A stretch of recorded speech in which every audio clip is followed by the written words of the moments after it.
Welcome back to ABIEdu Academy. Before any business launches a product, sets a price, or writes a business plan, it needs to answer two questions. What industry am I really in, and who am I up against? Today we learn how to do a proper industry and competitor analysis, step by step. Let's get started.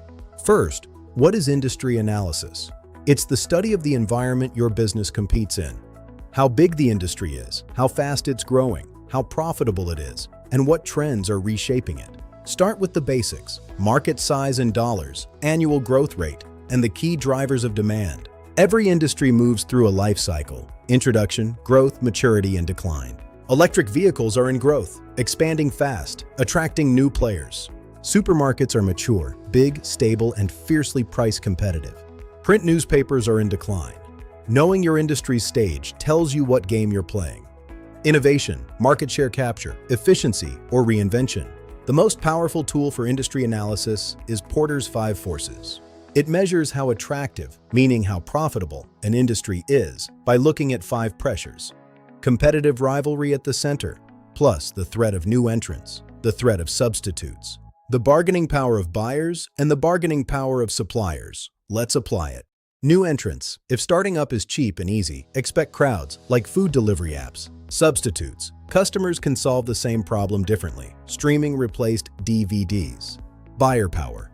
When customers have many options and can compare prices instantly, they squeeze margins. Supplier power. If only a few firms supply a key input, like advanced chips, they set the terms. And rivalry. Many similar competitors fighting over slow growth means price wars. Strong forces mean lower profits. Weak forces mean opportunity. Now, competitor analysis.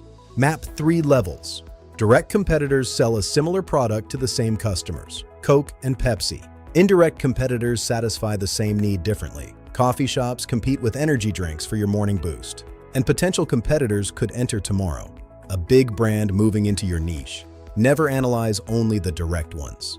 Next, build a profile of each key competitor, their products and pricing, market share, marketing channels, strengths and weaknesses, and their likely strategy.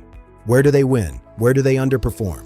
Public reviews, pricing pages, and annual reports are gold mines of competitor intelligence, all legal and free. Then find your edge. Plot competitors on a positioning map, say price against quality, and look for gaps no one serves. Broadly, you can win 2 ways: cost leadership, being the cheapest efficient player, or differentiation, offering something rivals can't easily copy. Better design, service, or brand. Your analysis should end with a clear answer. Why will customers choose you? Finally, pull it all together. Feed your findings into a SWOT: strengths, weaknesses, opportunities, and threats, and benchmark yourself against the industry leader on the metrics that matter: price, quality, delivery time, and customer satisfaction. Analysis only counts when it changes your decisions. Quick recap. Understand your industry's size, growth, and life cycle stage. Test its profitability with Porter's 5 forces. Map direct, indirect, and potential competitors. Profile them. Find your competitive advantage, and lock it all in with SWOT and benchmarking. Thanks for watching ABIEdu Academy. If you found this helpful, don't forget to subscribe for more student-friendly business lessons.